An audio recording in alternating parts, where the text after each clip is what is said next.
এই জন্য শহীদ এর শব্দটা খেলা করা বিষয় না।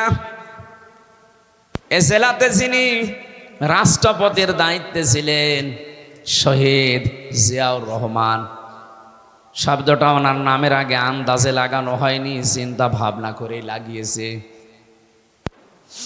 সারা পৃথিবী জানে এই বাংলাদেশের সংবিধানের ওপরে আল্লাহর ওপরে আস্থা, এই কথাটা উনি লিখেছিলেন।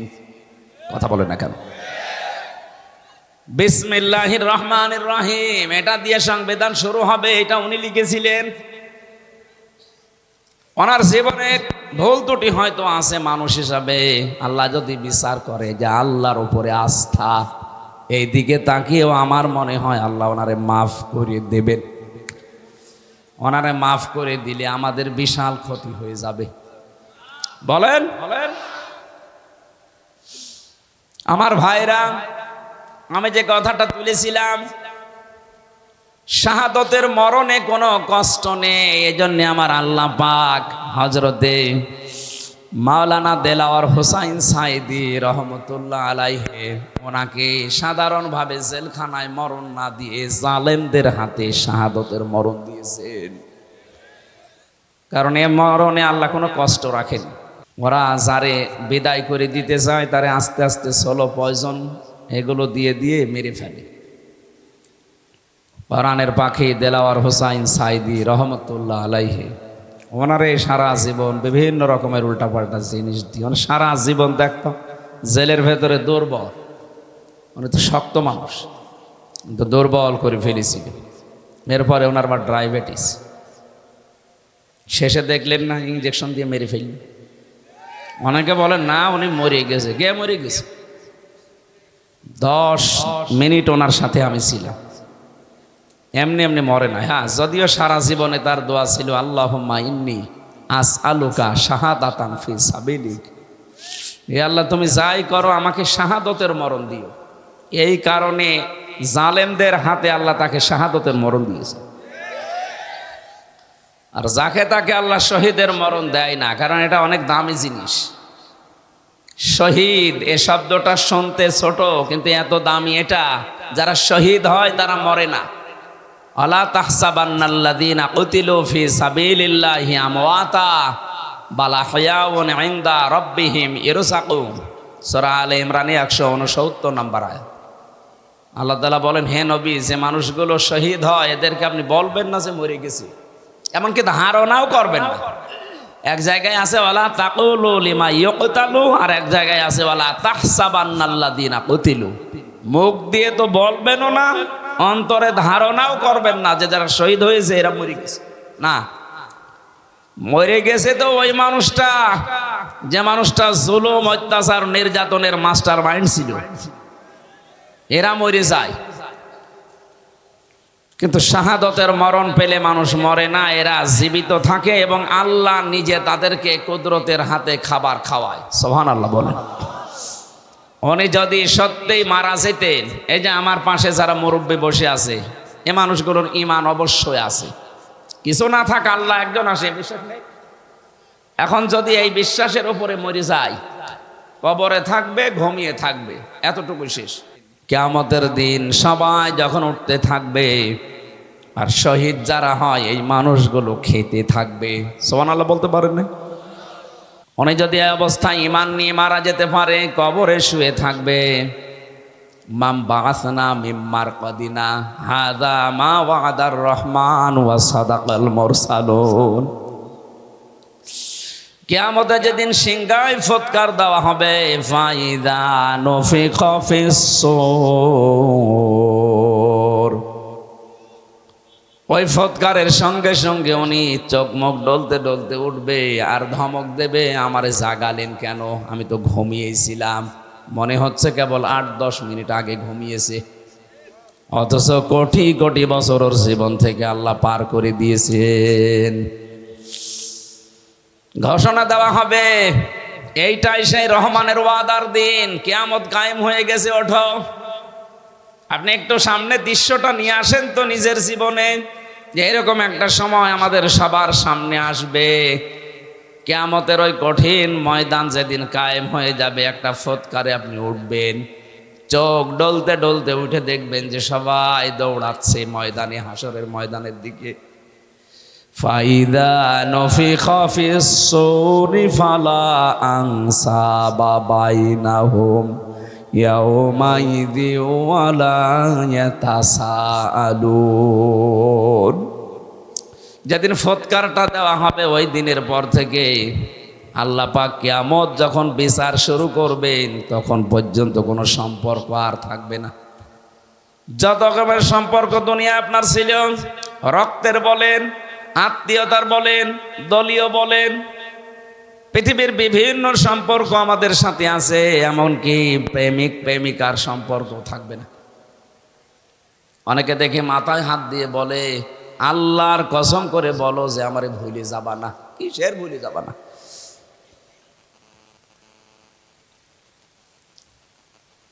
যত রকমের সম্পর্ক আল্লাহ বলেন নসব আনসব, বহু বচন দিলাম, একটাও থাকবে না, সব কাট হয়ে যাবে। ইয়াউমাইযি ওয়ালা ইয়াতাসাআলুন। এমনকি পৃথিবীতে যে মানুষগুলো একে অন্যের কাছে কিছু আশা করে, চায়, এরকম কোনো মানুষ দেখলেই তাড়াতাড়ি দৌড়াবে, ওর কাছে কোনো কিছু জিজ্ঞাসা করার সুযোগ দেবে না। এ দুনিয়া আমরা বিপদে পড়লে বাবাকে দেখলে মনে হয় যে আশা জাগে না, উনি আমার জন্য হয়তো কোনো জায়গায় কিছু চেষ্টা করছেন। আল্লাহর কসম, কোরআনে কারিম সূরা মুমিনুনের ভেতরে আল্লাহ এটা জানিয়েছেন, সিংগায় ফৎকার দিলেই ওই বাবা পর্যন্ত মনে করবে হয় আমার কাছে আসতে পারে, এই জন্য ও দৌড়াবে। কি করবে? ন্যাংরা মানুষ যেভাবে দৌড়ায় ওইভাবে না। ইয়াউমা ইয়াফিরুল মারউ মিন আখি, এই যে আল মারউ মিন আখি, এর আগে আল্লাহ ইয়াফিরু দিয়েছেন। ইয়াফিরু শব্দের শাব্দিক অর্থ হচ্ছে মাজা তুলে দৌড় দেওয়া। আপনার আত্মীয় স্বজন যত রকমের সম্পর্কের মানুষ আছে, ও দেখা মাত্রই মাজা তুলে দৌড় দেবে। বলেন নাউজুবিল্লাহ। জাহান্নামে কোনো মানুষকে আল্লাহ জান্নাতে প্রবেশ করাবেন না, আর জান্নাতে কোনো মানুষকে যদি আল্লাহ প্রবেশ করান তাকে আল্লাহ আর বের করে দেবেন না। কি কথা বলেন না কেন? হযরত ইদ্রিস আলাইহিস সালামের জীবনী পড়েছিলাম, তো বাঁদরের নবী ছিলেন আল্লাহ। হযরতে আজরাইল আলাইহিস সালাম একবার এসেছিলেন, ডাক দিয়ে বলে আল্লাহর বান্দা, 2 নম্বরে আপনি আল্লাহর নবী, আপনি সৎ মানুষ, নেককার মানুষ। আল্লাহ রাব্বুল আলামিন ভালো মানুষ, নেককার মানুষ যারা, তাদের সাথে সম্পর্ক রাখার জন্যে তাকিদ দিয়েছেন। ইয়া আইয়ুহাল্লাযীনা আমানু ইত্তাকুল্লাহা ওয়া কুনু মা'আস সাদিকিন। ওহে যারা ঈমানের দাবি করো, আমাকে ভয় করো, আর দুনিয়ায় যারা সত্যবাদী, এই মানুষগুলোর সাথে থাকো। কে বলছেন বলেন তো? নবীদের চাইতে সত্যবাদী দুনিয়াতে কেউ আছে আর? এই জন্য আজরাইল সরাসরি এসে বলছেন, আমি এসেছি আপনার কাছে বন্ধুত্ব করব, আপনার সাথে আমি থাকতে চাই। হযরতে ইদ্রিস নবীও শর্ত দিয়েছিলেন, আমি বন্ধুত্ব করতে রাজি আছি, কিন্তু আমি যার তার সাথে বন্ধুত্ব করি না। তুমি যখন আজরাইল নিজে ফেরেশতা এসেছো, আমি রাজি আছি। প্রথম শব্দ, আমি যার তার সাথে বন্ধুত্ব করি না। কেন? কারণ পৃথিবীর প্রতিটি জিনিসের প্রভাব আর একটা জায়গায় পড়ে। আপনি পচা পানি যদি এক জায়গায় রেখে দেন, ওখান থেকে আর কিছু না হোক দুর্গন্ধ আসবে। কি কথা বলেন? তা আপনি বন্ধুত্ব করার জন্য আসলেন, আপনার প্রভাব তো আমার উপরে আসবে। সব চাইতে বড় বিষয় দুনিয়াতে আলমার ও মান আহাব্বা, যার সাথে বন্ধুত্ব হবে কিয়ামতের দিন আল্লাহ তার সাথে তাকে তুলবে। আমি আপনার সাথে বন্ধুত্ব করতে চাই, যেহেতু ফেরেশতা আপনি নিজে আজরাইল এসেছেন, আমার কয়েকটা শর্ত আছে। 1 নম্বরে, আমি এখনই মরতে চাই। যে মরণের যন্ত্রণা যে শুনি, ওয়াজাআতে সাকরাতুল মাউতি বিল হক। এ পৃথিবীর সব কিছু ওলট পালট হতে পারে, মিথ্যা হতে পারে, প্রতারণা হতে পারে, মরণের যন্ত্রণা হক, এটা সত্য। কেউ রেহাই পায়নি এখান থেকে। আমাদের নবী মোহাম্মদ রাসূলুল্লাহ পর্যন্ত রেহাই পায়নি। তিনি ঘেমে যাচ্ছিলেন বারবার। এই পৃথিবীতে মাত্র একজন মানুষের জীবন কবজ করার জন্যে আজরাইল খুব সতর্ক ছিল। হাদিস পড়েছি, নবীজির কাছে যখন এসে বলেছে, হে রাসূল, আপনি যদি যেতে চান তাহলে আপনাকে নিয়ে যাব, যদি যেতে না চান, যতদিন থাকতে চান আপনি থাকতে পারবেন। বিশ্বনবী বলেছিলেন, যদি থাকতে চাই কতদিন থাকা যাবে? ফেরেশতা বলেছেন, আপনি যতদিন ইচ্ছা করবেন এ দুনিয়ায় থাকতে পারবেন। যখন মনে করবেন না আমি আর থাকতে চাই না, আমি নিজে এসে আপনাকে নিয়ে যাব। বিশ্বনবী ওই সময় বলেছিলেন, আজরাইল যদি না থাকতে চাইতে কতদিন? যতদিন ইচ্ছা, তারপরে যাওয়া লাগবে না। ইচ্ছা করেন যতদিন, কিয়ামত পর্যন্ত যদি বাঁচতে চান আপনাকে আল্লাহ হায়াত বাড়িয়ে দেবে, কিন্তু আপনাকে মরা লাগবে। এইটাই ফাইনাল, যে মরা লাগবে। কুল্লু নাফসিন যায়িকাতুল মাউত, যাকে আল্লাহ বানিয়েছে তাকে মরণ দেবে, সে যেই হোক। নবীজি বললেন, আজরাইল যাওয়ায় যখন লাগবে দেরি করার দরকার নেই, আমারে নিয়ে চলো আমার সব চাইতে বড় বন্ধু আল্লাহ রব্বুল আলামিনের কাছে। উনি শুধু হাতটা রেখেছিলেন। হযরতে আজরাইল ডাক দিয়ে বলে, হে রাসূল, আপনি কষ্ট পেয়েছেন? নবীজি বললেন, হাত সরাও। কেন? মনে হচ্ছে উহুদ পাহাড় আমার বুকের উপরে রাখলে। ফেরেশতা বলে, হে রাসূল, আজ পর্যন্ত আমি যত জীবন কবজ করেছি এত আসানে, এত আস্তে, এত আরামে কারো জান কবজ করিনি। আমি জানি আল্লাহর পরে আপনার স্থান, এজন্য শুধু আমি হাতটা রেখেছিলাম। নবীজি বলেন, আজরাইল, এইটাই যদি তোমার হাত রাখা হয় তো তোমার শাস্তি কোনটা? এখনো শুরু করিনি। বিশ্বনবী ওদিন কান্নাকাটি করে বলেছিলেন, আজরাইল, মৃত্যুর যত কষ্ট আছে তুমি আমারে দিয়ে দাও। আমার পরে আমার যত উম্মত এই দুনিয়ায় আসবে তারা এমনিতেই দুর্বল, মরণের যন্ত্রণা তাদেরকে দিও না। হযরতে আজরাইল ওদিন বলেছিলেন, হ্যাঁ, আপনার এই কথা আমি রাখতে পারি। কোরআনে কারিমে আল্লাহ 6666টি আয়াত আপনার উপরে নাজিল করেছেন। এর ভেতরে একটা আয়াত আছে, আয়াতুল কুরসি বলা হয়, সূরা বাকারার 255 নম্বর আয়াত। এটা যদি কেউ 5 ওয়াক্ত ফরজ নামাজের পরে তেলাওয়াত করে, এখানে আল্লাহর 10টা ক্ষমতার কথা আছে। কয়টা? বলেন বলেন। এটা ক্লাস চলছে, ছাত্রের মতো জবাব দেবেন। 1 2 3 4 যারা পড়ে দেখেন না কেমন জবাব দেয়, বুঝলেও দেয়, না বুঝলেও চিল্লায়। আপনারা ওইভাবে জবাব দেবেন। অথচ মুহাম্মদ রাসূলুল্লাহ বলতেছে, আজরাইল হাত সরাও। তাহলে যে আয়াতুল কুরসি পড়ার কথা তিনি বললেন, এটা নিজে জান কবজ করবেন তিনি জানাচ্ছেন, হে নবী, আমি যেহেতু সবার জান কবজ করব, আমি আপনাকে এই গোপন সংবাদটা জানালাম।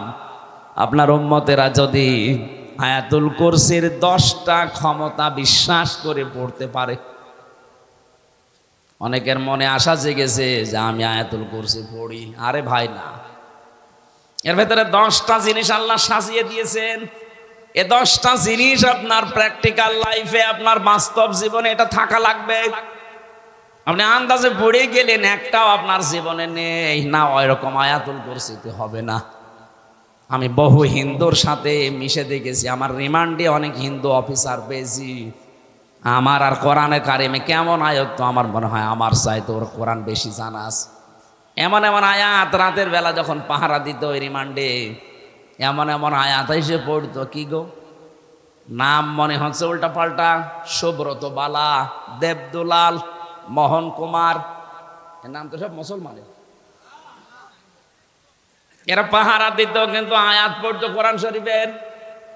ইয়া আইয়ুহাল্লাযীনা আমানু ইন্না মিন আজওয়াজিকুম ওয়া আওলাদিকুম আদুওয়াল লাকুম ফাহযারুহুম।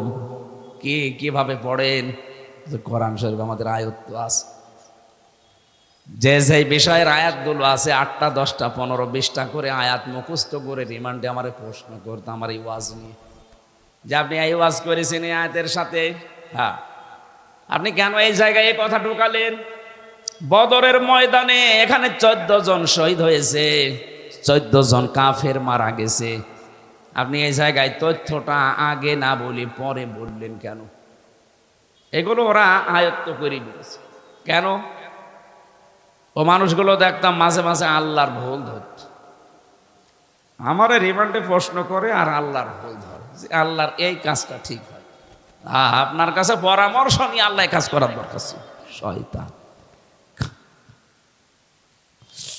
সব চাইতে বেশি পেয়েছিলাম ওই যে মাটির নিচে আয়না ঘর, যেটা রিমান্ডে ওখানে নিয়ে যখন রেখে পাহারা দিত, রাত 12টার সময় এক দল আসতো, অধিকাংশ হিন্দু, এসে কোরআনে কারিমের এমন এমন আয়াত থেকে প্রশ্ন জিজ্ঞাসা করে, আর ওই 1.5 মিনিট 2 মিনিট ভিডিও শোনায়। দেখেন তো এটা আপনার নাকি? হ্যাঁ।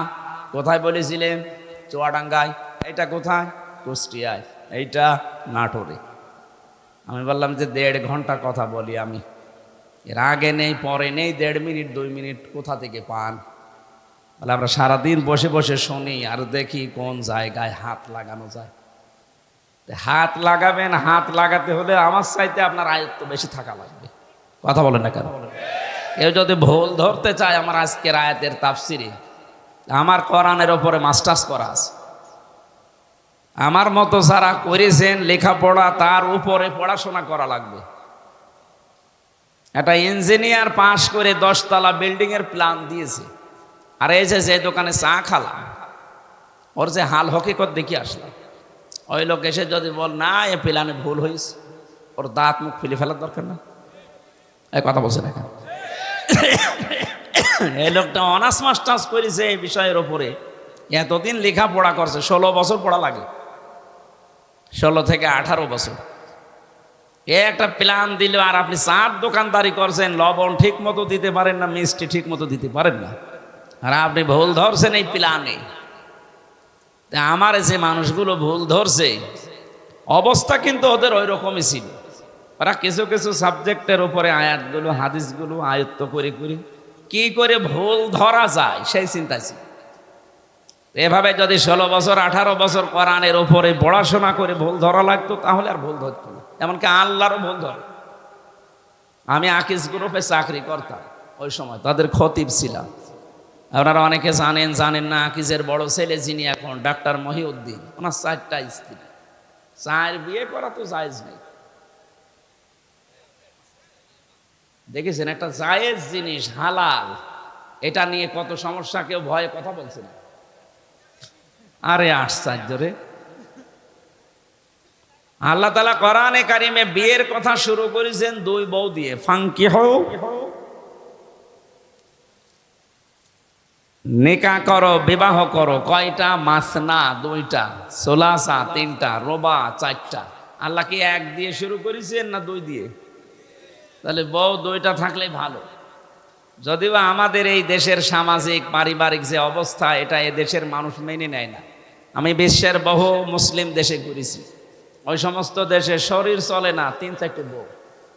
হ্যাঁ, আমি যে ড্রাইভার নিয়ে যেতাম মদিনায়, ও আমার চাইতে চিকন, ঠেলা দিলে পড়ে যাবে, অথচ 4টে বউ গাড়ি চালায়। গাড়ি চালিয়ে আপনার 4 বউ, আর আমি আপনাকে ভাড়া করছি আমার 1 বউ। আপনাদের দেশের ওনার ভাষা দিয়ে আমার বলছিল আপনার দেশে ওই চলে, আমাদের এই দেশে এরকম। তা আমি ওনারে যেই জিজ্ঞাসা করলাম যে ভাই আপনি একটা হিন্দু মানুষ, আপনি ভুল ধরলেন আমার স্যারের যে উনি 4 বিয়ে করেছে।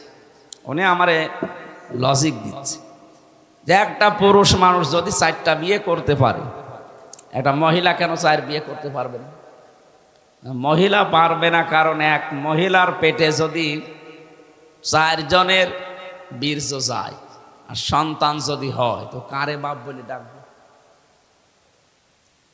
এটা তো আমি বললাম, আমারও জবাব দিচ্ছে আর একটা। হ্যাঁ, বাপ বলে ডাকারও সিস্টেম আছে। এই সন্তান হবার পরে ডিএনএ টেস্ট করবে, এইভাবে বলছে যে ডিএনএ টেস্ট করে দেখবে যে এটা কোনটার জিনিস, তাহলে সেইটারে বাবা বলবে। যা, এই তো যুক্তি ঠিক আছে, কিন্তু একটা জন্ম দিলে না এক বাবার হয়, চারটা দিলে তো জারজ হয়ে যাবে। কোরআনে কারিমের যে আয়াতগুলো, ওরা আমাদের চাইতে, আমরা তো খালি পড়ছি, এই যে 10টা ক্ষমতার কথা বলছি এমনি না, আমরা পড়ছি ওই মানুষগুলো এই 10টা ক্ষমতা জেনে পড়তো কিন্তু বিশ্বাস করতো না। আল্লাহ যে সব কিছুর উপরে ক্ষমতা রাখে এটাও বিশ্বাস করে না, কিন্তু আল্লাহর ক্ষমতা আছে এটাও পড়ে। আল্লাহু লা ইলাহা ইল্লাহু আল হাইয়ুল কাইয়্যুম, তিনি চিরঞ্জীব, তিনি চিরস্থায়ী। লা তাখুযুহু সিনাতুন ওয়ালা নাওম, তিনি ঘুমান্ত না, ঘুমের ঝিমকিও তার আসে না। এ পর্যন্ত ওরা পড়ে। তো এর ভেতরে 4টা ক্ষমতার কথা অলরেডি চলে গেছে। সুবহানাল্লাহ বলতে পারেন নাই? কয়টা? এই যে পর্যন্ত পড়লাম, এর ভেতরে 4টা ক্ষমতার কথা আল্লাহর চলে গেছে। উনি চিরঞ্জীব, উনি চিরস্থায়ী। আজ কত মানুষের মারা যাওয়ার পরে চিরঞ্জীব লিখে দিচ্ছে, চিরঞ্জীব মুজিব, নাউজুবিল্লাহ। এই শব্দটা দুনিয়ায় কারো নামে লাগানো জায়েজ নেই। উনি কি মুজিবকে আল হাই ছিল যে চিরঞ্জীব হয়ে গেছে? একজন শুধু চিরঞ্জীব, যার কোনো মরণ নেই। কে বলেন তো? আরো জোরে বলেন। সুতরাং যারা বিভিন্ন জায়গায় এরকম মূর্তি বানিয়ে, ভাস্কর্য বানিয়ে লিখে দিয়েছেন চিরঞ্জীব মুজিব, এটা কোরআনে আয়াতুল কুরসির সাথে সাংঘর্ষিক। কেউ যদি বিশ্বাস করে লেখেন, আপনার ঈমান চলে গেছে। এরপরে যে একটা একটা করে ক্ষমতার কথা আছে, আমি একটু টাচ দেই। যারা আয়াতুল কুরসি পড়লে আজরাইলের হাত থেকে, কষ্টের হাত থেকে বেঁচে যাবেন, উনি যেহেতু নিজে জানিয়েছে আজরাইল, আপনি এই 10টা ক্ষমতা বিশ্বাস করে আপনার জীবনে মিলাবেন, দেখবেন যে আসলে মেলে কিনা। 1 নম্বরে, সব কিছুর উপরে ক্ষমতা কার? আরো জোরে। কিন্তু আমরা অনেকেই বিশ্বাস করি, বগুড়াতেও আছে, ক্ষমতার উৎস এরা বলে জনগণ। না, এটা আয়াতুল কুরসির সাথে যায় না। আপনি যদি এই বিশ্বাস করে থাকেন যে ক্ষমতার উৎস জনগণ, আর আপনি আয়াতুল কুরসি পড়েন, আপনার কথার সাথে আপনার বিশ্বাসের মিল নেই। এই কথা বললেন না কেন? আজরাইলের এই কষ্টের হাত থেকে আপনি বাঁচতে পারবেন? বলেন বলেন। আরে ভাই, আপনাকে আমি বাঁচাতে চাই। আপনারও কবরে যাওয়া লাগবে, আমারও ওই মরণের সামনে সামনে যন্ত্রণা আসতেছে। এটা তো আমি বানিয়ে বলছি না। সূরা নাহাল 14 নম্বর পারা 9 নম্বর পৃষ্ঠা 9 নম্বর লাইনের 32 নম্বর আয়াতের তাফসীর বাড়ি যে মিলাবেন। মরণের বিছানায় যখন আছাড় দিয়ে পড়বেন, আল্লাহ তাআলা বলেন, আল্লাযীনা তাতাওয়াফফাহুমুল মালাইকাতু তাজ্জিবিনা ইয়াকুলুনা সালামুন আলাইকুম উদখুলুল জান্নাতা বিমা কুনতুম তা'মালুন। বলেন আল্লাহু আকবার। এখানে আলেম যারা আছে তাদেরকে বলছি, এবার এখানে কয়েকটা গুরুত্বপূর্ণ শব্দ আমি পড়লাম। 1 নম্বরে তাজ্জিবিনা। আল্লাহ পাক বলেন, হামজা যখন বিছানায় পড়বে, আষাঢ় দিয়ে মউতের ওই বিছানায়, ফেরেশতারা আগে আসবে। যদি তোমার জানটা পবিত্র হয়ে থাকে, যে তাজ্জিবিনা, তাজ্জিবিন মানে শুধু এই পোশাক আশাক পবিত্র না, শুধু শরীর পবিত্র না, তাজ্জিবিন মানে চিন্তা, চেতনা, বিশ্বাস, এগুলোর পবিত্রতা না।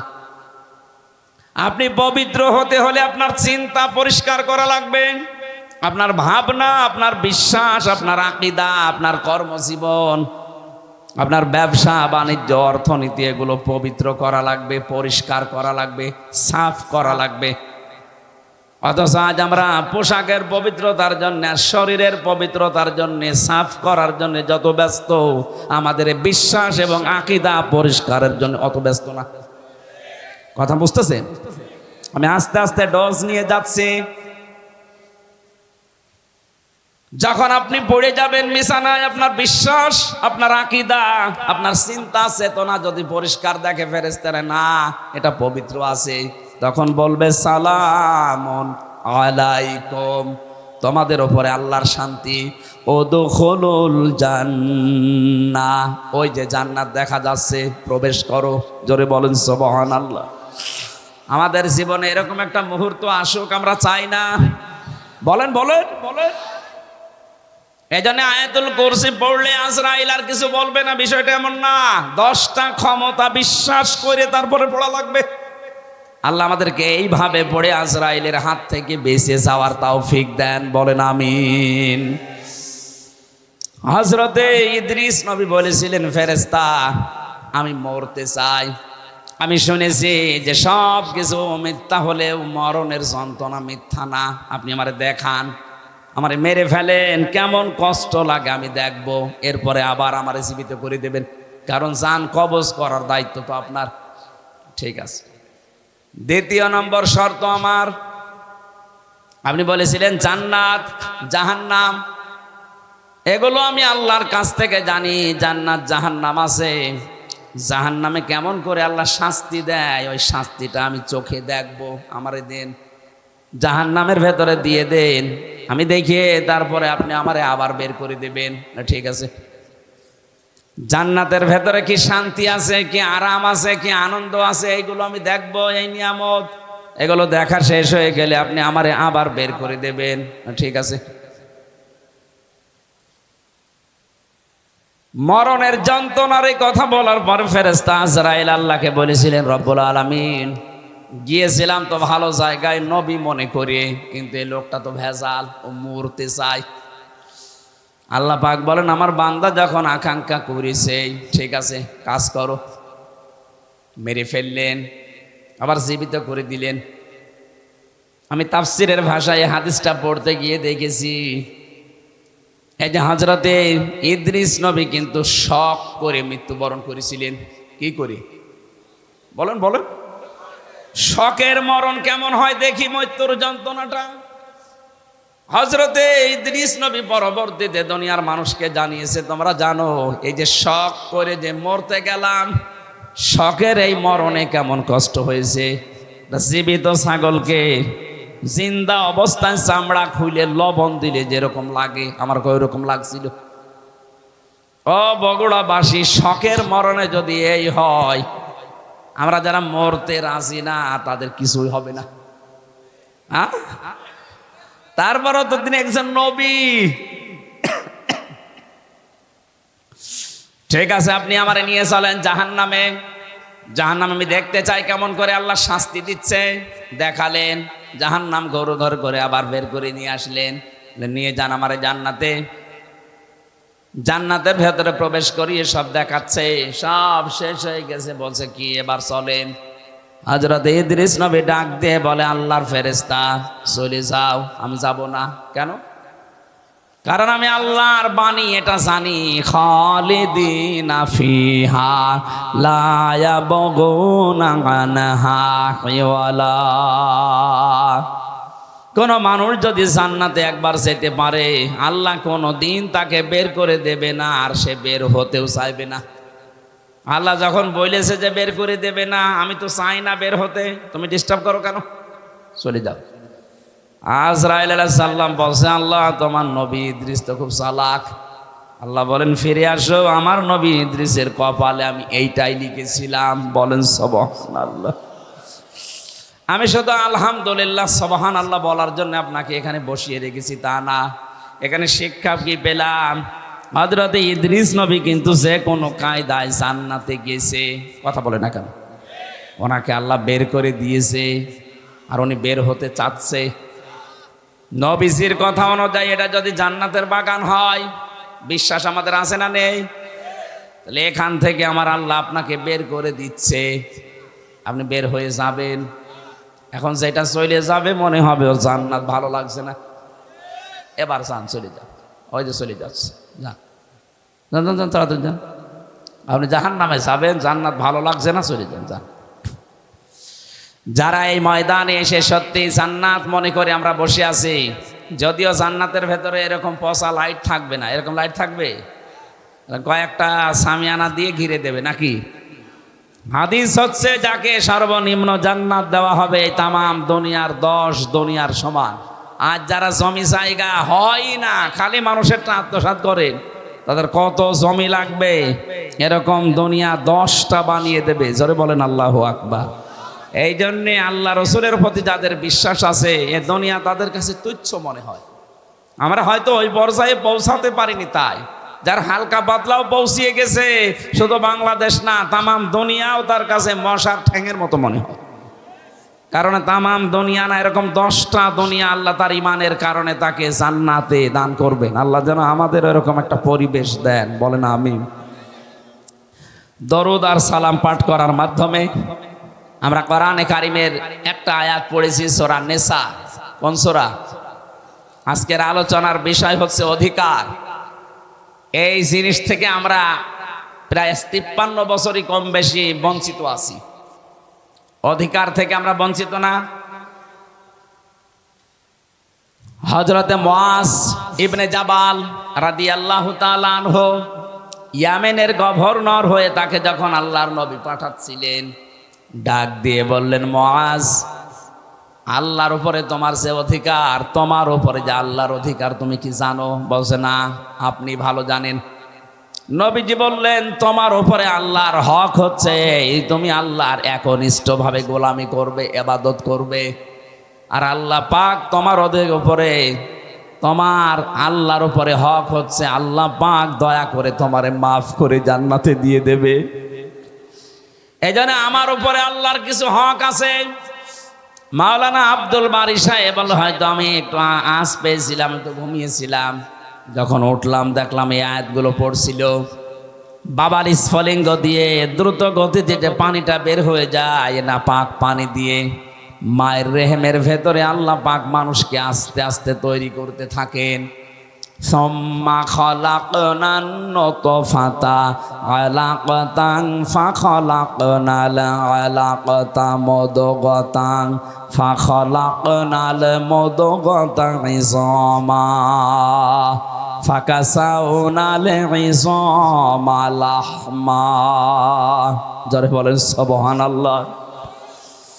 আল্লাহ পাক বলেন, এই যে নুতফা, মুদগা, আলাক আস্তে আস্তে করে রূপান্তর করি 40 দিনে 40 দিনে 40 দিনে। আলাক শব্দের শাব্দিক অর্থ হচ্ছে যোগ। কি বললাম? এই যে পানির নিচে যেগুলো থাকে মানুষের শরীরের সাথে লেগে যায়, মায়ের জরায়ুর ভেতরে দেওয়ালের সাথে ঠিক 40 দিন আমরা এইভাবে যোগের মতো ঝুলিয়েছিলাম। এখান থেকে আস্তে আস্তে চর্বি, চামড়া, গোশত এগুলো দিয়ে দিয়ে আমার আল্লাহ মানুষ বানিয়েছেন।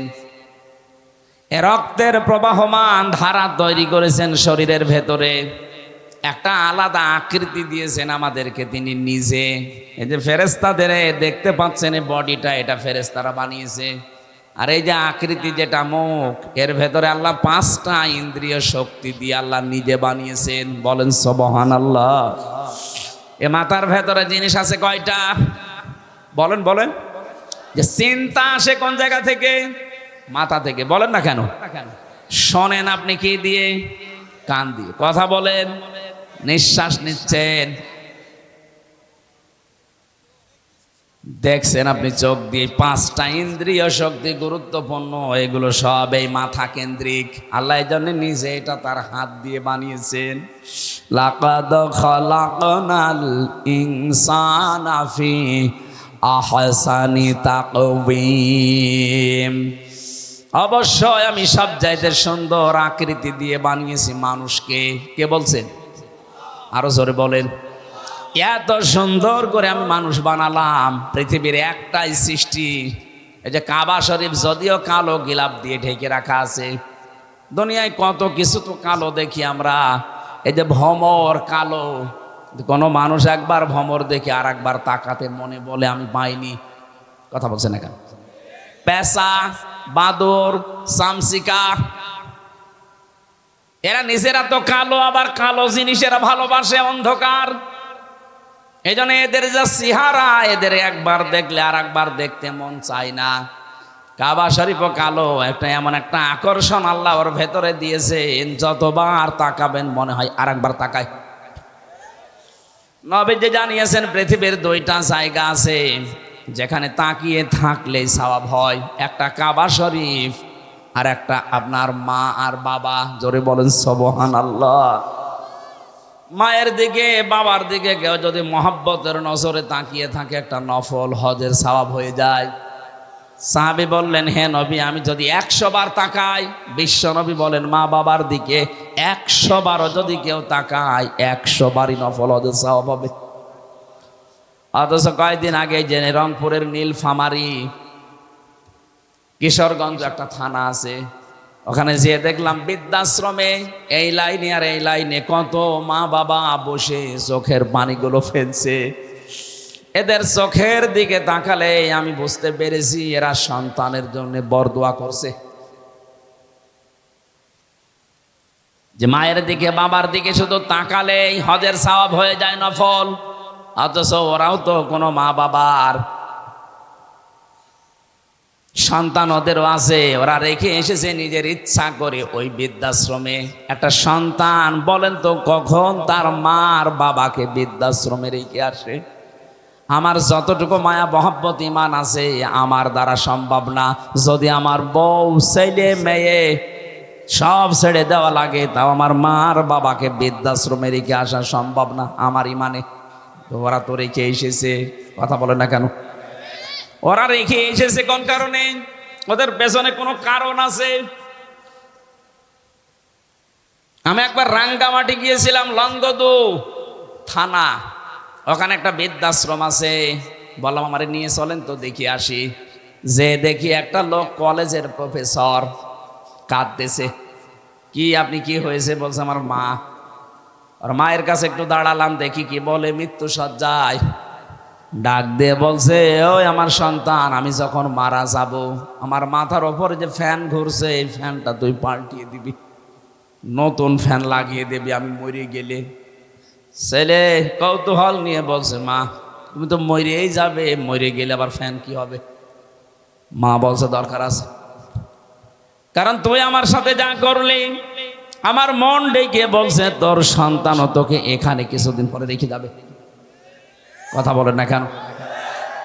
এই যে গতকালকে পেপারে এসেছে ঢাকা বিশ্ববিদ্যালয়ের একজন অধ্যাপক, 2টা ছেলে, একটা মেয়ে, একটা আমেরিকায় থাকে, একটা লন্ডনে থাকে, আর একটা অস্ট্রেলিয়ায় থাকে। 3 জনই প্রতিষ্ঠিত। ওর বউ মারা গেছে। ওই 3 ভাই বোন মিলে সিদ্ধান্ত নিয়ে বাবাকে রেখে গেছে বৃদ্ধাশ্রমে। অথচ তো সে নিজে বলছে আমার ঢাকায় ফ্ল্যাট ছিল 3টা। আমার বড় ছেলে চালাকি করে ফ্ল্যাটগুলো সব লিখে তার নিজের অ্যাকাউন্টে টাকা নিয়ে নিয়েছে। আজ আমার যেহেতু কিছু নেই, মেয়েটা আছে অস্ট্রেলিয়ায়, আর ছেলে 2টা কেউ লন্ডনে কেউ আমেরিকায়। তাদের অভাব নেই, কিন্তু এই মানুষগুলোর পাশে একটা ঘর আমার জন্য হয়নি যে একটা রুমে আমি থাকবো। যেই কয়টা ছেলে আর মেয়ে এরা আমাকে এদের বর কারণে শেষ পর্যন্ত এই বৃদ্ধাশ্রমে রেখে গেছে। 3 বছর পরে পরে নাকি একটা চিঠি লিখে বাবার কাছে। অথচ লোকটা ঢাকা বিশ্ববিদ্যালয়ের শিক্ষক ছিল। অনে দেখলাম কথা বলতে বলতে মরে গেল। এই লোকটা হাও মাও করে কাঁদছে। আমারে বলছো, হুজুর আপনি দাঁড়িয়ে আছেন দেখলেন, আপনি আমার ওপরে আবার খারাপ ধারণা করেন না। এ দোষ আমার না, এই দোষ আমার বোর। আমার 2টা ছেলে মেয়ে আছে, তাদের দিকে তাকিয়ে আমার বউকে আমি তালাকও দিতে পারি না। আজ 3 মাস আগে আমি এখানে রেখে গিয়েছিলাম আমার মাকে। দাঁড়ে নিয়ে বড় ঝামেলায় পড়েছিলাম। বারবার আমার বউ আমার তাকিদ দেয় যে এই বুড়ি যদি থাকে আমি তোমার ভাত আর খাবো না। কি করবো? ছেলে মেয়ের দিকে তাকিয়ে বাধ্য হয়ে মাকে রেখে গিয়েছিলাম এখানে। বাবা আমার ওই ছোটবেলায় মারা গেছে। আমি একটা কলেজের অধ্যাপক, অথচ এখন কি হয়ে গেল দুনিয়া থেকে আমার আর নাম ধরে ডাকার মতো কেউ নেই। বগুড়াবাসী, আমি শুধু আবেগ নিয়ে বলছি তা না, আমি বাস্তবে দেখতে পাচ্ছি। রাঙ্গামাটি লংগদু থানার এই যে মাটা মারা গেল, কলেজের অধ্যাপক, এখানে বহু মানুষ ঠিক তার পরিবারের কাছে ওই রকমই। একটা বাবা 8টা 10টা 16 17 20 22 25টা ছেলে মেয়ে আমি দেখেছি। 25টা ছেলে মেয়েকে বাবা মানুষ করতে পারছে এক হাতে এক কাঁধে তুলে নিয়ে, অথচ 25টা ছেলে মেয়ে মিলেও একটা বাবা আর মাকে খাবার দিতে পারে না। শেষ পর্যন্ত 15 দিন বা 1 মাস করে পালাপালি করে নেয়। বগুড়াতে নেই। সিদ্ধান্ত নেওয়া লাগবে, আমার মা বাবাকে যদি আলাদা করতে কেউ চাই দুনিয়া থেকে, আমি দরকার হয় তারে আলাদা করে দেব। সম্মানিতা মা বোনেরা, আমি নিজে স্বামী, আল্লাহর কসম করে বলছি, আমি সহ যত স্বামী এখানে বসে আছে, কোন স্বামী কিন্তু মন থেকে চাই না যে আমার বিয়ের পরে আমার মা বাবা আলাদা হয়ে যাক। না, আমি যা খাবো আমার মা বাবা তাই খাক, আমি না খেয়ে থাকলে ওরা না খেয়ে থাক, তারা আমার সাথে থাক। কথা বলে না কেন? এই পরিবেশটা আমরা অনেক জায়গায় দেখছি নষ্ট হয়ে গেছে। বিয়ে করার কিছুদিন পরেই সন্তান আর পেরে ওঠে না, শেষ পর্যন্ত এই মা বাবাকে হয় আলাদা করে দেয়, নাই বৃদ্ধাশ্রমে দিয়ে দেয়। কথা বলেন ঠিক কিনা? এই ছেলেটার পেছনে যে সবচাইতে বেশি ভূমিকা পালন করেছে এটা তার বউ, আর এই বউকে কোট বুদ্ধি দেয় ওখান থেকে এই বউর মা আর ওর বড় বোন, ওখান থেকে খালি ইনজেকশন পাঠায়। ওই আর কতদিন থাকবে একসাথে, আলাদা হয়ে যা, আরামে খেতে পারবি। আমি কি বেশি বলে ফেললাম?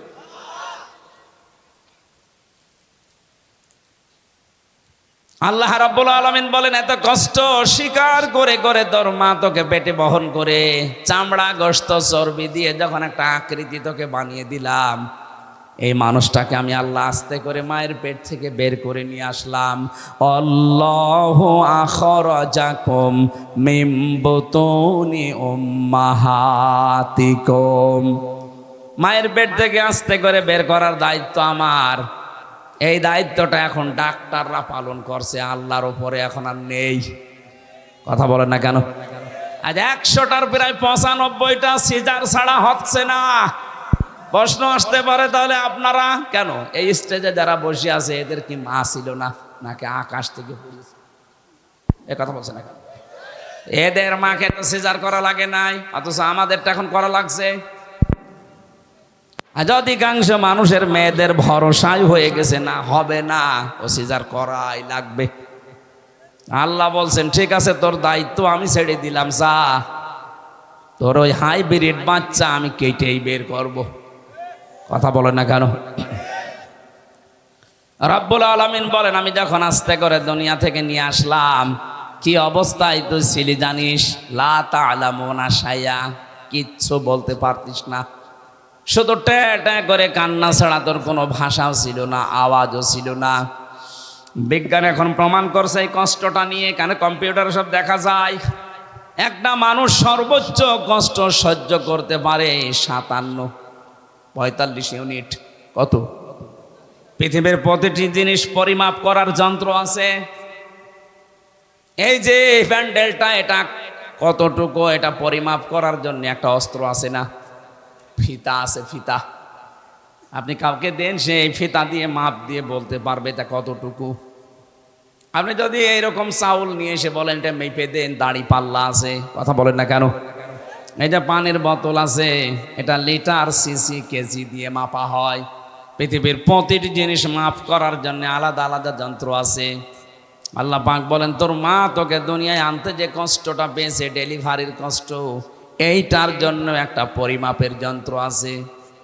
এই কষ্টটা পরিমাণ হচ্ছে 45 ইউনিট। এর বেশি হলে পুরুষ মানুষ মারা যাবে। কিন্তু একটা মা দুনিয়ার ময়দানে সন্তানের মুখ দেখতে হলে 57 ইউনিট কষ্ট সহ্য করা লাগে। কত? 45 থেকে 57। আপনি টের পাচ্ছেন? রব্বুল আলামিন বলেন, আস্তে আস্তে যখন তোকে এভাবে নিয়ে এসে কথা বলা শিখালাম, খাওয়ালাম, এভাবে হামজা বানালাম, তোর প্রতি আমার কিছু দায়িত্ব আছে। আমি তোকে যা যা দেওয়ার সব দিয়ে দিয়েছি, এখন তোর ওপরে আমি আল্লাহ কিছু চাই। এইটা, ওয়াবুদুল্লাহ, তোরা আমার ইবাদত করবি। কার? মানে ইবাদতটা কি, এইটাই আমরা অনেকেই জানিও না, মানিও না। অনেকে মনে মনে ভাবে না, আবার জেনে ফেললে আবার কাজ করা লাগবে, জানি না তাই মানি না, ভালো আছি না। একটা সাফ কথা শোনেন, ইসলামের কোন নিয়ম নীতি যদি আপনি জানেন কিন্তু মানেন না, তাহলে আপনার একটা গুনাহ হবে। কয়টা? আর ইসলামের কোন নিয়ম আপনি জানেনও না মানেনও না, আপনার ডবল গুনাহ হবে। কেন বলেন? কারণ আপনি জানাও ফরজ, মানাও ফরজ। জানার ফরজ আপনার আদায় হয়েছে, মানার ফরজ আদায় হয়নি, এজন্য গুনাহ হবে কয়টা? কিন্তু আপনি জানেনও না মানেনও না, আপনার জানার ফরজ যেহেতু আদায় হয়নি, মানার ফরজও আদায় হয়নি। এই জন্য যারা বলে জানার নাম ইসলাম না, মানার না ইসলাম, এটা একটা শয়তানি। আপনি না জানলে মানবেন কি করে? এলাকায় বহু মানুষ আছে সুদ খায় কিন্তু জানে না, এই ধান্দায় ও মনে মনে ভাবে আল্লাহর কাছে আমি বলবো আল্লাহ আমি জানতাম না। কথা বলছেন এখন? এই যে যারা টাকা ছেড়ে রাখেন, 1000 টাকা ছেড়ে দেয়, 1 মাস পরে 1200 টাকা করে নেয়, এটা যে সুদ হয় অনেকে জানে না। না, আপনি বলবেন যে আমি জানি না, এই যতদিন বলবেন যে আমি জানতাম না ততদিন আপনার অসুবিধা নেই, কিন্তু যেই বলবেন আমি জানতাম, তুমি যেই নিয়ে করলেন কেন? এই ধারণা আমাদের ছিল যে জানতাম না তাই আল্লাহকে বলবো আমি জানি না তাই মানি না। না, আপনার গুনাহ হবে ডবল। আপনি জানেন না কেন? আমি কি জেনে এসেছি? আমার জানা লেগেছে। এই কথা বলছেন না কেন? এই এলাকায় হয়তো এই গুনাহ এখনো আরম্ভ হয়নি। এই যে টাকা ছেড়ে রাখে টাকা আসে, কিন্তু অনেক জেলায় এটা আছে। এই এলাকায় যারা এই কাজ করছেন, টাকা ছেড়ে রাখেন আর টাকা আসে, এটা প্রকাশ্য সুদ। মায়ের সাথে জেনা করার মতো গুনাহ করছেন আপনি। এটা ছেড়ে দেওয়া লাগবে। কারা কারা এই গুনাহ ছেড়ে দেবেন? হাত তোলেন তো। ঠিক আছে, আপনারা এই এলাকায় তো প্রায় সবই মায়ের সাথে জেনা করছেন। সে না খাইয়ে থাকেন, না খাইয়ে মরে যান, তারপরও জাহান্নামে যাওয়া লাগবে না। কিন্তু মায়ের সাথে জেনা করে গেলে জাহান্নামে শুধু না, ইদাফ লাহুল আযাব ইয়াউমাল কিয়ামা, জেনাকারীদের শাস্তি ডবল হবে। কয়টা বলেন? তাহলে এই গোনাটা এখনো পর্যন্ত আপনার এলাকায় আছে, আর আপনি নামাজ পড়েন, রোজা রাখেন, হজ করে আসেন। কিসের হজ করেন? আজকেই সিদ্ধান্ত নিয়ে বাড়ি যাবেন যে না আমি আর এই গোনার সাথে নেই, টাকা যা ছেড়ে রেখেছি আগামী মাস থেকে টাকা শুধু 1000 দিলে 1000ই নেব, 1200 নেব না। পারবেন না ভাই? এটা যদি আপনি নাই পারেন তো কেন কষ্ট করে রাতের বেলা বসে আছেন? আপনি বাড়ি যেয়ে ঘুমান আর আপনার আমল নামায় উঠতে থাক, আপনি এই জায়গায় লিখা উঠবে আপনি মায়ের সাথে জেনাকারী। বলেন নাউজুবিল্লাহ। কুষ্টিয়ার বড় বাজারে দেখলাম আসরের নামাজ পড়ে গেল, আমার সাথে নামাজ পড়ে দোকানের সামনে দিয়ে ঘুরতেছে, আর কে টাকা দেয়, টাকা নিয়ে কি লেখে, কি গো নামাজ পড়ে আসলো আর এই লোক এত টাকা পায়। চলে যাওয়ার পরে দোকানদারকে বললাম ভাই কিসের টাকা দিলেন? হুজুর বলা যাবে না। বলা যাবে না মানে? প্রতি মাসে মাসে উনি একবার করে এখানে আসে, আল্লাহরে ওলি টাকা নিয়ে যায় আমার কাছে, 10,000 করে আমারে টাকা দেয় মাসে মাসে, আর 1,000-এ 100 টাকা করে বেশি। এটা কি সুদ? বলেন না কেন? এগুলো স্বর্ণের দোকানে দেখলাম বেশি দেয় ওরা।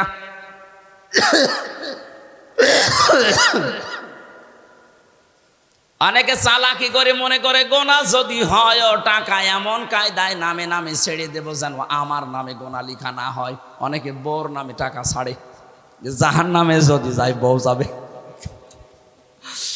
না ভাই, চালাকি করবেন না। আমি বলছি আপনি জানতেন না তাই মানতেন না, এ কথার কোনো ভিত্তি নেই। জানেন না কেন? এটা আপনার অপরাধ। এটা কি বলেন? বলেন বলেন। আপনার উপরে আল্লাহর হক এইটা যে নেই থেকে আপনাকে আব্দুল বারী আল্লাহ বানিয়েছে। আপনার প্রতি আল্লাহর কিছু হক আছে। আল্লাহর হক হচ্ছে আপনি তার ইবাদত করবেন এমন ভাবে, ইবাদত মানে শুধু নামাজ পড়বেন, রোজা রাখবেন আর কালো বোরকা পরবেন না। এই যে কথা বলছি, এ কথাটাও ইবাদত। এই কথা বলেন না কেন? যে মানুষের সাথে দেখা হলে হাসি মুখে কথা বলা, এটাও কি? বলেন বলেন বলেন। সালাম দেয় যারা, 90টা নেকি পায় তারা প্রথমে। জবাব দেয় যারা, এই মানুষটা নেকি পাবে 10টা। এবার আমার প্রশ্ন, সালাম দেওয়া সুন্নাত আর জবাব দেওয়া ওয়াজিব, ওয়াজিবের দাম বেশি না সুন্নাতের? এই জায়গাটা পুরা উল্টানো। কোরআনে কারিমে জানিয়েছেন, সূরা নূরের ভেতরে আছে 61 নম্বর আয়াতে, ঘরে প্রবেশ করতে হলেও তোমাকে সালাম দিয়ে ঢোকা লাগবে, তাহলে ওই ঘরের ভেতরে আল্লাহর পক্ষ থেকে একটা বরকত আল্লাহ নিয়ে নেবেন। বলেন সুবহানাল্লাহ। এখানে বহু আল্লাহ ভক্ত মানুষ, নামাজ রোজা করা মানুষ, কিন্তু এইটার বেলায় দেখা যায় লজ্জা পায়, বাড়িতে ঢোকার আগে স্ত্রীকে ছেলে মেয়েকে সালাম দিতে চায় না। এরকম মানুষ নেই? সমস্যা আছে কিছু কিছু। আজকেই যদি বাড়ি যেয়ে সালাম দেন, বলবে কি গো তোমার কোন ভূতে ধরেছে? কালকে যে যৌতুকের টাকার জন্য আমার গালিগালাজ করে পিটাইলে আজকে সালাম দিচ্ছ, মানে আজ কোনো নতুন ধান্দা আছে? যে যা মনে করে করুক, আজকে থেকে আপনি ইসলামের এই কাজটা শুরু করেন। নবীজি জানিয়েছেন, যদি 25 বার করে দিনের ভেতরে সন্তানকে, স্ত্রীকে, পরিচিত মানুষ অপরিচিত মানুষ যদি সালাম দিতে পারেন 25 বার, কয়বার? সারাদিন 24 ঘন্টার ভেতরে যদি 25 বার সালামের প্রচলন আরম্ভ করতে পারেন, আপনি শাহাদতের মরণ পাবেন। আরো জোরে বলেন সুবহানাল্লাহ। বগুড়াবাসী, এই জন্য এবাদত মানে ওই শুধু নামাজ পড়া রোজা রাখা না। আপনি কথা থেকে শুরু করে একেবারে সংসদ চালাবেন কি করে, সবটাই এবাদত। বলেন বলেন। আমি এবার আলেমদেরকে বলছি, এই আপনারা এটা ভালো করে শোন।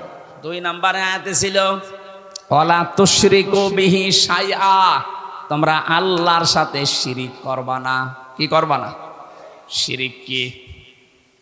আল্লাহ যেটা পারে ওইটা অন্য কেউ পারে, এই বিশ্বাস করার নাম শিরিক। আর এই শিরিক যারা করে তারা মুশরিক। কথা বলছে না? এ পর্যন্ত বুঝেছেন কিনা বলেন? আমি ক্লাস নিচ্ছি না, এটা ক্লাস চলছে। আল্লাহর সাথে যারা শিরিক করেন, আল্লাহ বলেন আমি যেটা পারি ওইটা অন্য কেউ পারে। ছেলে মেয়ে দিতে পারে কে? এটা কোনো পীর সাহেব পারে, কোনো কবরে শুয়ে আছে এই লোক পারে, এই বিশ্বাস অনেকে মহিলা করে না। বলেন বলেন।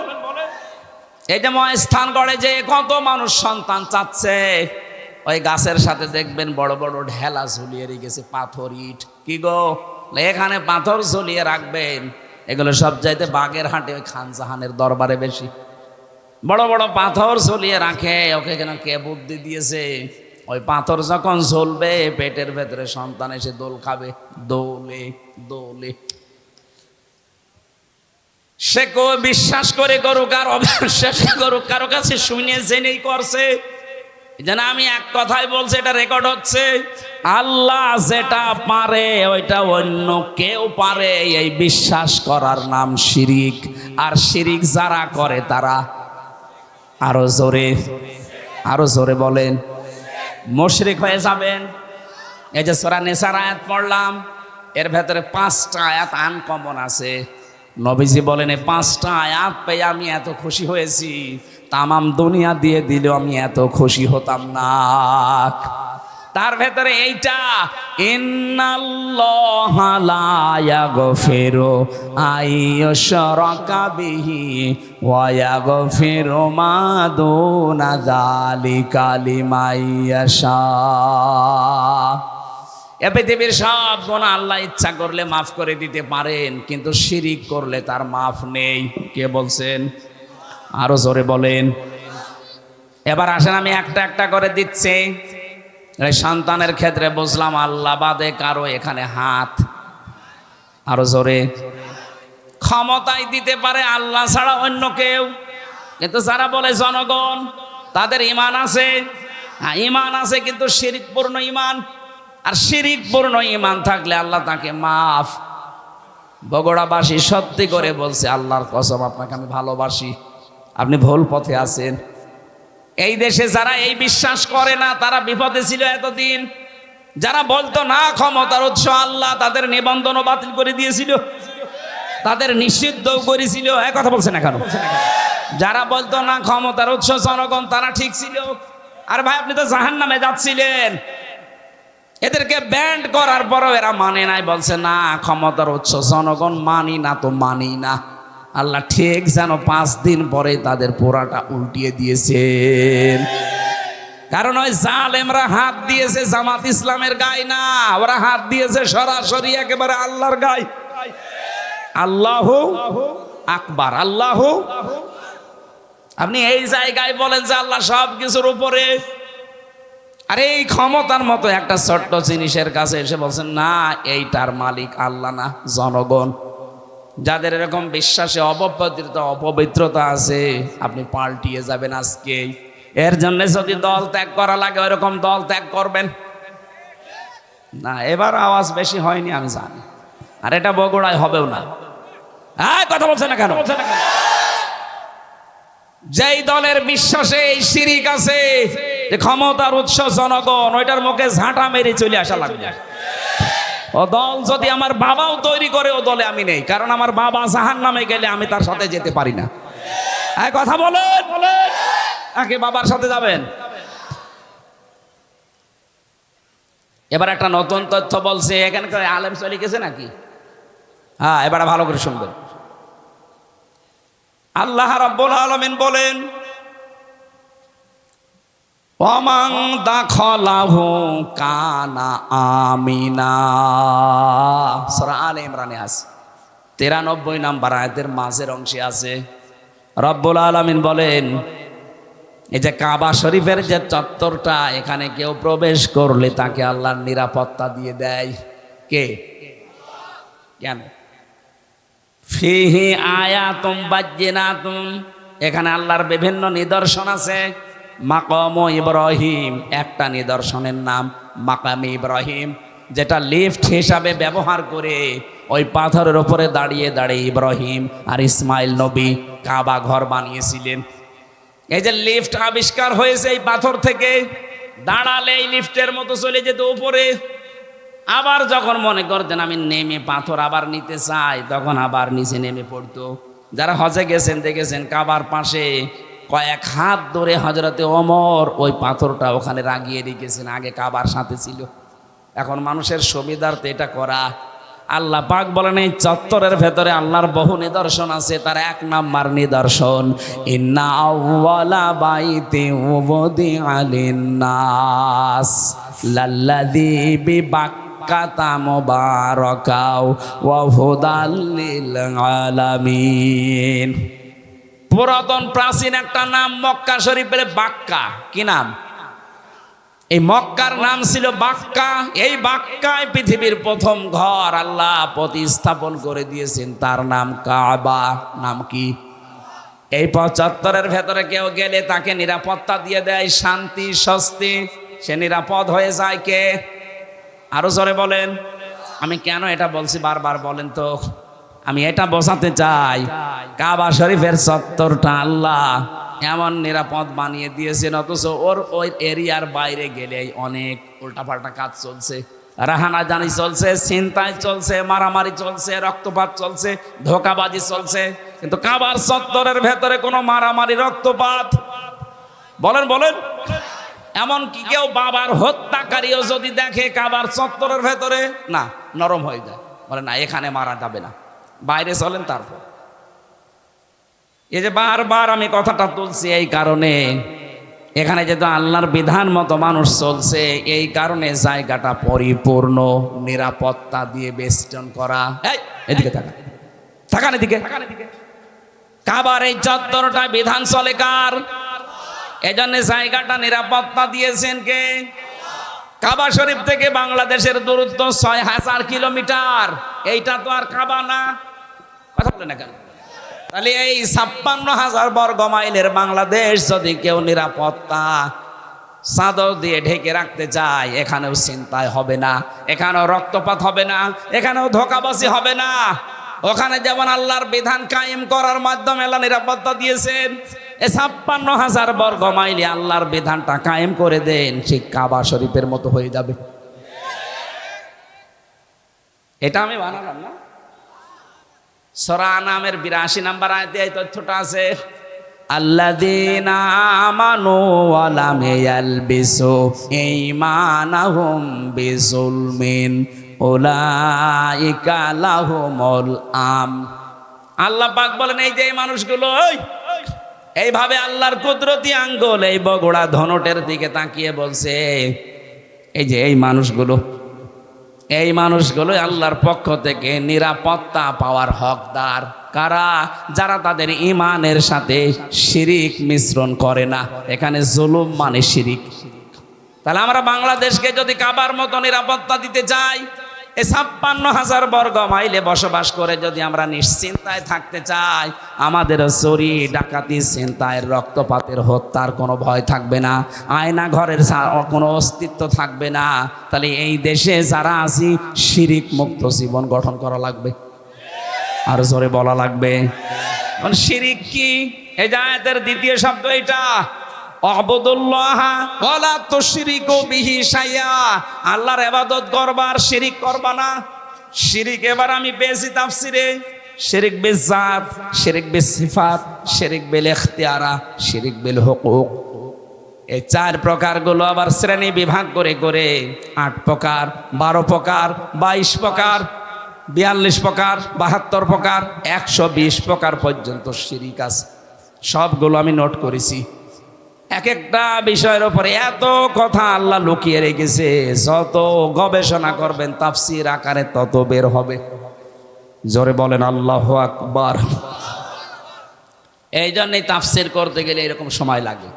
এখন শিরিক শব্দ নিয়ে যদি এত বেশি, ইবাদতের ব্যাখ্যা ছিল ৯টা, শিরিকের ব্যাখ্যা আছে ২৭টা। এটা প্রকার হিসাবে ভাগ করা যায় ১২০ প্রকার, ১২০ শ্রেণীতে। এতগুলো শিরিক থেকে যদি সত্যি আমরা মুক্ত হতে পারি, দেশের মানুষ, আমরা তো চেষ্টা চালাচ্ছি। আমাদের বিশ্বাসে শিরিক থাকবে না, আমাদের আকীদায় শিরিক থাকবে না, আমাদের সমাজে শিরিক থাকবে না, আমাদের সংসদেও শিরিক থাকবে না। সংসদে একটা শিরিক ছিল, আল্লামা দেলাওয়ার হোসেন সাইদি রহমতুল্লাহ আলাইহি ওটা তুলে দিয়েছেন। এই যে মাথা নিচু করে ঢোকা লাগতো, মুসলমানের মাথা শুধু নিচু হবে কার সামনে? ওই স্পিকারের সামনে এইভাবে যাওয়া লাগতো আগে, মাথা নিচু করে। উনি বলেছে না, মুসলমানের এই দেশে এই শিরিক চলতে দেওয়া যায় না, সিস্টেম করে ওইটা বাদ দিয়ে দিয়েছে। এখন আর ওইভাবে যাওয়া লাগে না। কিন্তু ১৫.৫ বছরের দিকে তাকান, এই দেশটা যেন মানুষ মুশরিক হয়ে যায় ওই দাদা বাবুদের মতো। ওরা সর্বাত্মক চেষ্টা চালাচ্ছিল। কোথাকার কোন বাবার ছবি বিভিন্ন প্রতিষ্ঠানে টাঙিয়ে টাঙিয়ে সম্মানের জায়গায় রেখে দিয়েছে।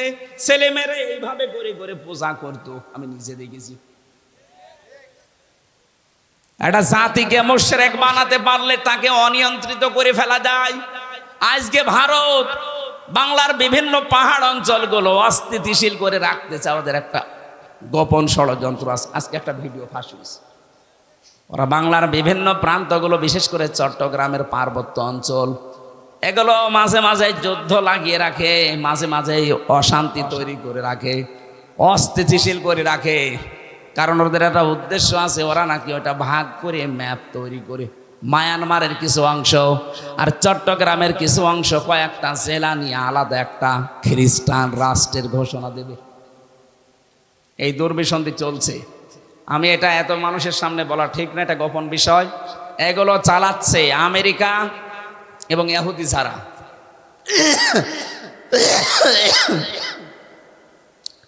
এদের এই গোপন ষড়যন্ত্র যদি বাস্তবায়ন হয়ে যায়, এই যে উপদেশটা ৩ বার পাল্টিয়ে গেল, ডক্টর মোহাম্মদ ইউনূস থেকে একবার, এরপরে আবার কয়েকজন, এরপরে কয়েকদিন আগে আবার ৩ জন। এগুলো এমনি এমনি করছে না, একটা দুর্বিসন্ধি আছে। সব চাইতে ভয়ঙ্কর এর ভেতরে এই ফারুকি, এই লোকটা মেয়েতে মেয়েতে ছেলেতে ছেলেতে বিয়ে করা, এই যে সমকামিতা, এটা প্রমোট করে। এইগুলো নিয়ে সে সিনেমাও বানিয়েছে। এই যে পরকীয়া প্রেম করে মানুষ উদ্বুদ্ধ হয় কি করে, সে তার নিজের স্ত্রী তিশাকে এই সিনেমায় কাজে লাগিয়েছে। 3rd person singular number, bachelor, আমি উপন্যাস পড়েছিলাম, ওইগুলো দেখছে এখন সিনেমা বানাচ্ছে। আমার বিশ্ববিদ্যালয়ে থাকাকালীন একটা অভ্যাস ছিল, ক্লাসের পড়া যাই হোক, আমি উপন্যাস পড়তাম খালি। এই দেখেছিলাম ওই সময়, ওইগুলো দিয়ে দিয়ে এখন নতুন নতুন সিনেমা তৈরি করছে। আর এগুলোর লেখক যারা, আমি ওই লেখকের নাম নিতে ঘৃণা করি। ওই মানুষগুলো যা করে গেছে, পরকীয়া প্রেমের মাধ্যমে পুরা একটা সংসার জাহান্নামী হয়ে যায়। 2, 3, 4, 5 সন্তানের ছেলে মেয়ের মা সব রেখে আল্লাহর রাস্তায় চলে যাচ্ছে।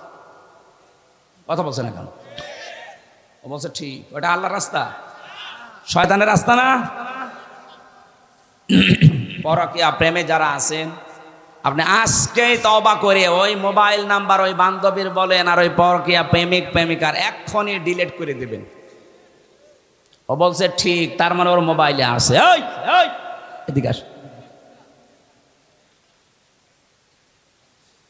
আয়াতের দ্বিতীয় কথা ছিল রব্বুল আলামিন বলেন, হে পৃথিবীর মানুষেরা, ওয়াল জারিদিল কুরবা ওয়াল জারিল জুনুবি ওয়াস-সাহিবি বিল জামবি ওয়াবনিস সাবিল। পৃথিবীর ময়দানে যারা আত্মীয় স্বজন আছে, প্রতিবেশী হোক আর অনাত্মীয়, তাদের সাথে মিলমিশ করে চলবা, ভালো ব্যবহার করবা। আজ হাজারো মানুষের কারণে প্রতিবেশী অশান্তিতে আছে, অথচ লোকটা নামাজ পড়ে। কথা বলে না কেন? আরে প্রতিবেশী মানে আপনার বাড়ির পাশে যে আছে, শুধু সে না, আপনি বাসে যাচ্ছেন বগুড়া থেকে ঢাকা পর্যন্ত, এই যে 4-5 ঘন্টা সময় লাগবে, আপনার পাশের সিটে যে আসে সে 5 ঘন্টার প্রতিবেশী। বলেন বলেন, আপনি সিট এমন ভাবে কাজ করে নিয়েছেন যে সে পা রাখবে সেই জায়গাও নেই না, আপনি প্রতিবেশীকে কষ্ট দিতে পারেন না। এত বেশি কথা জিবরাইল নবীকে প্রতিবেশী সম্পর্কে শোনাতেন। নবীজি বলেন, আমার মনে হচ্ছিল আমার জমি জায়গার ভাগ, এই মিরাস, এইটাও নাকি প্রতিবেশীকে দেওয়া লাগতে পারে নাকি। আবার বলেন তো, এত গুরুত্ব স্যার তাদের সাথে আজ আমাদের সম্পর্ক দা কুমড়ার। এগুলো টাউনে তো আরো বেশি, গ্রামেও আছে। মুরগিতে ধান খেয়েছে, এই নিয়ে প্রতিবেশীর সাথে গন্ডগোল। বলেন বলেন, আমা মালাকাত আইমানুকুম, সাবধান, নিজেরা অধীনস্থ যারা আছে তাদের সাথে খারাপ ব্যবহার করবা না। নবীজির জীবনের শেষ কথা 2টা, তিনি বলেছেন আস-সালাত ওয়া মালাকাত আইমানুকুম আস-সালাত। উম্মতেরা, আমি তোমাদের রেখে গেলাম, যাই করবা করবা, নামাজ ছাড়বা না। আর অধীনস্থ যারা আছে, কাজের লোক, মেয়ে ছেলে যাই বলেন, তাদের সাথে ভালো ব্যবহার করবা। নবীজির জীবনের শেষ কথাই এইটা। আল্লাহ আমাদেরকে আয়াতটা বাস্তব জীবনে মেনে নেওয়ার তৌফিক দেন, বলেন আমিন। আল্লাহুম্মা আমিন। লা ইলাহা ইল্লা আনতা সুবহানাকা ইন্নী কুনতু মিনাজ জালিমিন। ও মাবুদ, আমার কণ্ঠে ব্যথা করছে, চাতক পাখির মতো তোমার বান্দারা শুনছে। আমরা কোরআনে কারিমের আয়াত থেকে যতটুকু শিক্ষা পেয়েছি, বাস্তবে আমল করার তৌফিক দাও। শিরিক মুক্ত বাংলাদেশ, জুলুম মুক্ত বাংলাদেশ গঠনের মাধ্যমে এটাও তুমি কাবার চত্বরের মতো নিরাপত্তা দিয়ে ঢেকে দাও। এ মাহফিলের আয়োজন করতে গিয়ে যারা শ্রম দিল, এই যুবকগুলোকে কবুল করো। যত মানুষের সাথে ইনভলভ আছে, আল্লাহ এদেরকে অমরের মতো বানিয়ে দাও। সম্মানিত মা বোনদেরকে কবুল করো। রব্বুল আলামিন বহু কষ্ট স্বীকার করছে আজকের এই অনুষ্ঠানের জন্য যারা, মা বোনেরা সহ প্রত্যেককে তুমি তার স্ব জায়গায় পুরস্কার দিয়ে দাও। মাওলানা আব্দুল বারী রশিদি আমার বড় ভাইকে কবুল করো, তার সন্তান 2টাকে মঞ্জুর করো। মাওলানা হোসাইন তার বাবাকে হারিয়েছে, মাফ করে দাও। আল্লাহ তাআলা, জালেমের জিন্দাখানায় 3টা বছর আমি বন্দী ছিলাম, আমি অসুস্থ হয়ে পড়েছি, আমার শরীরটা তুমি আগের অবস্থায় স্বাভাবিক করে দাও। এলাকায় মাটির নিচে যারাই ঘুমিয়ে আছে, কবরগুলো জান্নাতুল ফেরদাউস বানাও। আল্লাহ তাআলা, কোন জালেম যেন কিয়ামতের আগে বাংলার চেয়ারের বসতে না পারে সেই ব্যবস্থা করে দাও। যারা দায়িত্বে আছে তাদেরকে সততা দাও, তাদের ভেতরে তাদের কলিজায় জাহান্নামের ভয় তুমি ঢুকিয়ে দাও। রব্বুল আলামিন, আমি আবার বলছি, আমার কণ্ঠটা তুমি ছেড়ে দাও। বারাকাল্লাহু লানা ওয়া লাকুম ফিল কোরআনিল আযীম। মরণ যখনই আসবে, একবার হলেও যেন আমাদের এই জবানে জারি হয়ে যায়, লা ইলাহা ইল্লাল্লাহু মুহাম্মাদুর রাসূলুল্লাহ। আসসালামু আলাইকুম। আমার এই যে লিখিত যে বই আছে গাড়িতে, ওটা নিয়েছেন একটু বলে ভাই। আপনারা দয়া করে মাহফিলের বিশাল খরচ আল্লাহর রাস্তায় আল্লাহকে